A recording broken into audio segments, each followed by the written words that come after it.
민주당 전당대회 돈봉투 사건 12시간의 검찰 조사를 받고 윤관석 의원이 귀가했습니다. 검찰의 정치 수사에 맞서서 반드시 결백을 밝히겠다라고 주장했습니다. 검찰은 조만간 구속영장 청구할 것으로 보입니다. 자세히 듣겠습니다. 송재인 기자 나오십시오. 네, 서울중앙지방검찰청입니다. 네, 윤관석 의원이 귀가 후에 자신의 입장을 밝혔다고요?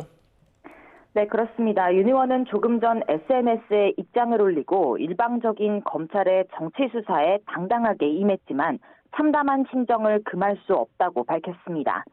자신은 재작년 전당대회를 앞두고 현역 의원들에게 돈을 주라고 지시하거나 실제 전달한 적도 없다고 이미 여러 차례 말했지만 검찰은 맥락과 정황을 알 수 없는 출처 불명의 편집된 녹음 파일에만 의존하면서 무리한 수사를 하고 있다고 반발했습니다.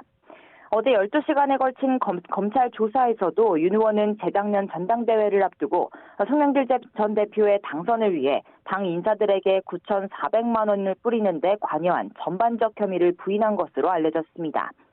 하지만 검찰은 윤 의원이 특히 현역 의원들을 상대로 한 돈봉투 살포를 지시하고 또 직접 뿌리기도 해 혐의가 무겁다고 보고 있습니다. 사안의 중대성 등을 고려해서 윤 의원에 대한 구속영장 청구를 검토해 왔는데요. 특히 검찰 관계자는 윤 의원의 경우 이번 의혹으로 구속한 핵심 피의자 강 전 회장과 범행을 주도한 정도는 비슷하지만 현역 의원이라 더 주요한 역할을 할 수 있다고 볼 수 있다고 설명했습니다. 그런 만큼 검찰이 윤 의원 조사 내용을 검토한 뒤 조만간 구속영장을 청구할 거란 전망에 무게가 실립니다. 일각에서는 모레 임시국회 본회의가 열리는 만큼 검찰이 속도감 있게 영장을 청구해서 해당 본회의에 체포동의안이 보고될 수 있다는 전망도 나옵니다.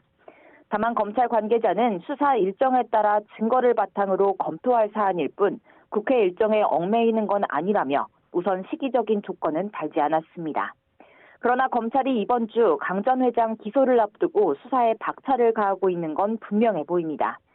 스폰서로 지목된 김모 씨 조사를 통해 자금 전달 경로를 구체화하면서 송 전 대표를 정점으로 하는 공여자 수사에 속도를 내고 있습니다.